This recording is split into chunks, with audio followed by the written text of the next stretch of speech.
നമസ്കാരം. നിത്യജ്യോതിഷത്തിലേക്ക് എല്ലാ മാന്യ പ്രേക്ഷകർക്കും സ്വാഗതം.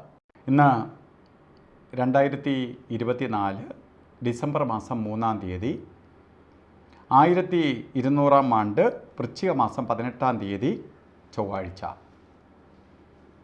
ഇന്ന് നക്ഷത്രം വന്നിരിക്കുന്നത് മൂലം നക്ഷത്രമാണ്. ചൊവ്വാഴ്ചയാണ്. ചൊവ്വ എന്ന് പറയുമ്പോൾ ശരിക്ക് പാപഗ്രഹങ്ങളിൽ വളരെ ശക്തനായിട്ടുള്ള ഗ്രഹമാണ് ചൊവ്വ. അതുകൊണ്ടാണ് നമ്മൾ ചൊവ്വയെ വളരെ ഭയക്കുന്നതിന് കാരണം.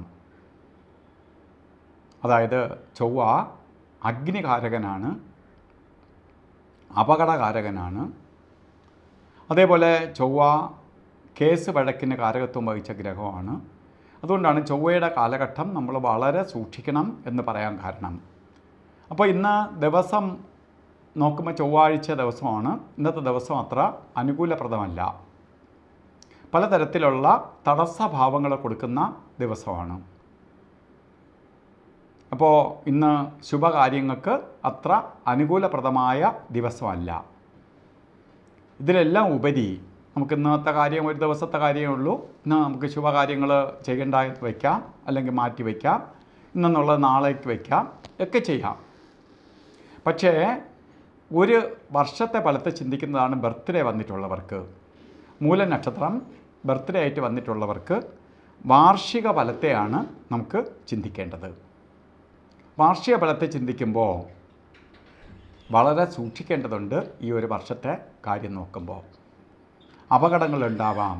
വാഹന അപകടം വരാം, അഗ്നിയാൽ അപകടം വരാം, അല്ലെങ്കിൽ ഇലക്ട്രിസിറ്റിയാൽ പൊള്ളലുണ്ടാക്കാം. അതുപോലെ യന്ത്ര സാമഗ്രികൾക്ക് നഷ്ടം ഉണ്ടാകാം. അതുപോലെ കേസ് വഴക്കുകളുണ്ടാവാം. ഇതൊക്കെ വരാനിടയുള്ള ഒരു വർഷമാണ് നിങ്ങൾക്കെന്ന് അറിയുക. അപ്പോൾ നിങ്ങൾ വളരെ ശ്രദ്ധയോടുകൂടി ഇരിക്കണം മൂലനക്ഷത്രക്കാർ, അതായത് വൃശ്ചിക മാസത്തിലെ ബർത്ത്ഡേ വന്നിട്ടുള്ളവർ, മൂലനക്ഷത്രം ബർത്ത്ഡേ വന്നിട്ടുള്ളവർ. അപ്പോൾ നമ്മൾ എന്ത് ചെയ്യണം? ഈ ദോഷത്തെ കുറയ്ക്കാനും, ഇങ്ങനെയുള്ള ദോഷങ്ങൾ വരുമെന്നും ആചാര്യന്മാർ എഴുതി വച്ചിട്ടുണ്ട്. അതിന് അവർ പ്രപഞ്ചശക്തിയെ ഒക്കെ പ്രീതിപ്പെടുത്തിക്കൊണ്ട് ദോഷത്തിൽ നിന്ന് അതിജീവിക്കാനുള്ള മാർഗവും അവർ നിർദ്ദേശിച്ചിട്ടുണ്ട്. അപ്പോൾ എന്ത് മാർഗം നമുക്ക് ചെയ്യണം? ചൊവ്വയെ പ്രീതിപ്പെടണം. ചൊവ്വയുടെ ദേവത എന്ന് പറഞ്ഞാൽ 2 ദേവതകളാണ്. ഒന്ന് സുബ്രഹ്മണ്യസ്വാമി മുരുകനും, മറ്റൊന്ന് ഭദ്രകാളി ദേവിയും. അപ്പോൾ സുബ്രഹ്മണ്യസ്വാമി ക്ഷേത്രത്തിൽ, മുരുകക്ഷേത്രത്തിൽ ചൊവ്വാഴ്ച ഭസ്മാഭിഷേകം, പഞ്ചാമൃതാഭിഷേകം, അർച്ചന ഇവ നടത്തണം. മുരുകന് ഭസ്മാഭിഷേകം, പഞ്ചാമൃതാഭിഷേകം, അർച്ചന ഇവ നടത്തണം. അതേപോലെ ദേവീക്ഷേത്രത്തിലും പറ്റുന്ന ചൊവ്വാഴ്ചകളിൽ ഭദ്രകാളി ക്ഷേത്രത്തിൽ കുങ്കുമാർച്ചനയോ രക്തപുഷ്പാഞ്ജലിയോ ചെയ്യുക. ഇത് നമുക്ക് പോകാൻ പറ്റിയില്ലെങ്കിൽ ആരെങ്കിലും അയച്ചെങ്കിലും ചെയ്യുക.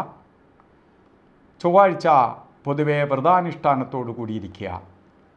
വ്രതാനുഷ്ഠാനം എന്ന് പറയുമ്പോൾ ഈ ദേവതകളെ ഭജിച്ചുകൊണ്ട് എനിക്കൊരു കഷ്ടതയും വരരുത് എന്ന് അവരവർ വിചാരിച്ചാലേ അവരവരുടെ ദോഷം കുറയ്ക്കാൻ പറ്റുള്ളൂ.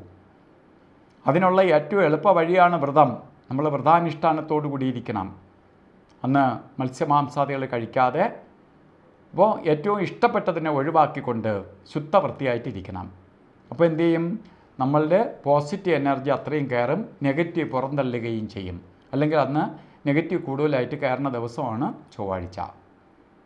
ഇത് ചെയ്തു കൊണ്ടുപോകണം. അതുപോലെ ഒരു സുബ്രഹ്മണ്യ യന്ത്രം കിടക്കുമ്പോൾ അപകടങ്ങളോ കേസോ വഴക്കോ ഒന്നും വരാതെ സർവ ശത്രു സംഹാരിയാണ് മുരുകൻ. ശരിക്ക് മുരുകൻ ജ്യോതിഷ ദേവതയാണ്. അപ്പോൾ അത്ര ശക്തനായിട്ടുള്ള ആളായതുകൊണ്ട് മുരുകനെ അത്രയ്ക്ക് പ്രീതിപ്പെടുത്തി കൊണ്ടുപോകുമ്പോൾ അത് മാറും. ഒരു ഐശ്വര്യത്തിന് വേണ്ടി ധനാകർഷണ യന്ത്രവുമായി ചേർത്ത് ഒരു ത്യാഗരക്ഷയും കെട്ടിക്കൊള്ളുക. അപ്പോൾ ഇന്നത്തെ ദിവസം നമ്മൾ ഓരോ കാര്യത്തിന് പോകുമ്പോഴും രാഹുകാല സമയം നോക്കി യാത്ര തിരിക്കുന്നത് ഉത്തമമായിരിക്കും. രാഹുകാല സമയം വരുന്നത് 3:06 തൊട്ടാണ് രാഹുകാലം തുടങ്ങുന്നത്. ശരിക്ക് 4:32 വരെ രാഹുകാല സമയമുണ്ട്. അപ്പോൾ 3 മണി മുതൽ ശരിക്കും 4:30 മണി വരെ എന്നുള്ളത് 3:06 തൊട്ട് 4:32 വരെ ഉള്ളൂ. അപ്പോൾ രാവുകാല സമയം ശരിക്കും പറഞ്ഞാൽ കലണ്ടറിൽ ഇട്ടിരിക്കുന്ന സമയമായിട്ട് ഏകദേശം മാച്ച് ചെയ്തുള്ള സമയം തന്നെയാണ്. ഗുളികകാല സമയവും യമകണ്ഠകാല സമയവും ഒരു കാര്യത്തിനും എടുക്കരുത്. ഗുളികകാല സമയം 12:14 തൊട്ട് 1:40 വരെയും യമകണ്ഠകാല സമയം വരുന്നത് 9:23 തൊട്ട് 10:48 വരെയും ഈ സമയം ഒരു ശുഭകാര്യത്തിനും എടുക്കരുത്. ഇല്ല, ഇന്ന് ഓരോ കാര്യങ്ങൾ ചെയ്തേ തീരുള്ളൂ എന്ന അവസ്ഥ വന്നാൽ നമുക്ക് അഭിജിത്ത് മുഹൂർത്തം എടുക്കാം. 11:50 തൊട്ട് 12:38 വരെ 48 മിനിറ്റ് നേരം അഭിജിത്ത് മുഹൂർത്തമുണ്ട്. അതുപോലെ ഇന്ന് ഓരോ കാര്യത്തിന് ഇറങ്ങുമ്പോൾ റെഡ് കളറ് വസ്ത്രം അല്ലെങ്കിൽ റെഡ് മിക്സായിട്ടുള്ള കളറ് ധരിക്കുന്നത് നമുക്ക് ഭാഗ്യദായകമായി തീരും. അപ്പോൾ എല്ലാവർക്കും നല്ല സമയമല്ല എങ്കിൽ പോലും വളരെ ശ്രദ്ധിച്ച് ഈശ്വര കൃപയാൽ പരാശക്തിയുടെ അനുഗ്രഹത്താൽ എല്ലാവർക്കും നല്ലത് വരട്ടെ എന്ന് പ്രാർത്ഥിച്ചുകൊണ്ട് നിർത്തുന്നു. നന്ദി, നമസ്കാരം.